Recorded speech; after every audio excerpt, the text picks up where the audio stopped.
Hello everyone, this is NAI 500 at PDAC 2023. This is the first day and beside me is Christian from Hot Chili. Hi Christian, how are you doing today? Hi, great to be with you today. Great, so can you start off by telling us a little bit about Hot Chili? Sure, well we're a very large scale copper developer, developing a production hub of large scale copper gold assets on the coastline of Chile. So we currently have one of the top 20 undeveloped projects of the world that we have advanced to a pre-feasibility stage with some 3.4 million tons of copper and 3 million ounces of gold in resource.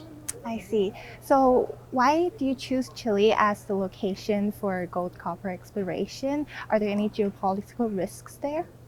Well, we're obviously focused in the copper sector, and the copper sector at the moment is a very exciting place to be, just in front of a projected major supply deficit that's coming to the world associated with our pivot towards green energy and decarbonisation.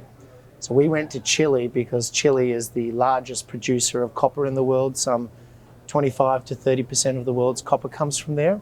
And we went looking for large-scale copper opportunities. But the difference, I suppose, with Hot Chili and what we're doing is we focused at low altitude, not in the high Andes, and developing assets right down on the coastline next to port. I see. So let's talk about some updates. Recently, your company confirmed the fourth porphyry at Cortadera. Can you tell us the significance of it? Great. Well, yes, Hot Chili, in fact, we floated our company in 2010 and found a great discovery on the coastline. Survived the entire downturn in the copper sector and emerged in 2019 with a fantastic asset that we purchased privately called Cortadera.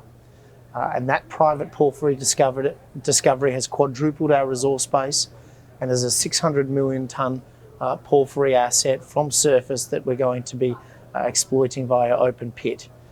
Just recently we signed another important deal securing a transaction with Antofagasta Minerals to secure the land which immediately was adjacent to that deposit. And so now we've turned on a 10,000 metre drilling program, as you said, and we've just recently, 1 week ago, confirmed a very significant wide intersection of copper gold on a fourth porphyry. Currently Cortadera, the 600 million tonnes is comprised in 3 porphyries, so that's a very significant step forward for the growth of that porphyry copper gold asset. That's very interesting.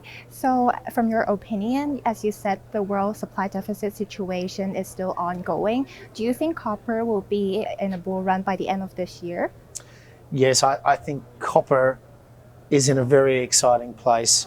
If you had to say, what is the commodity that is going to experience probably the most significant re-rate in price or incentive price required to bring new supply on.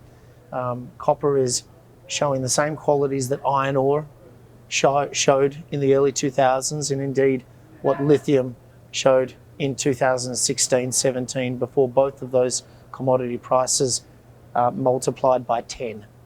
And copper is unfortunately sitting here with a paucity of new supply, with very large projects that take some 20 years to advance to production and many billions of dollars to bring online. So what we're going to see is a world that is clamouring for copper, requiring another 7 to 13 million tonnes.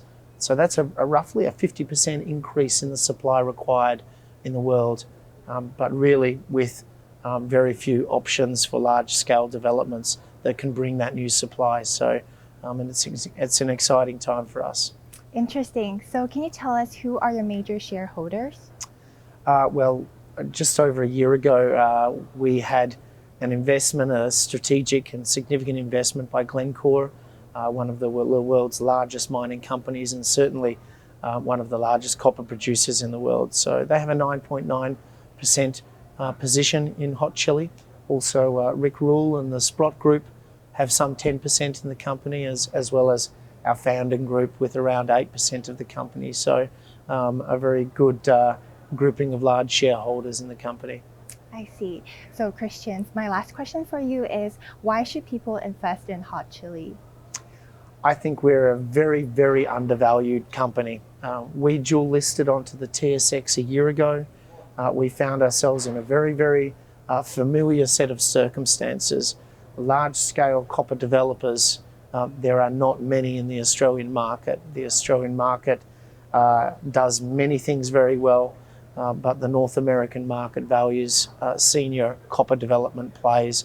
When copper price is certainly on an upward trajectory, those valuations are at many multiples where Hot Chili is. So we're getting our name out there.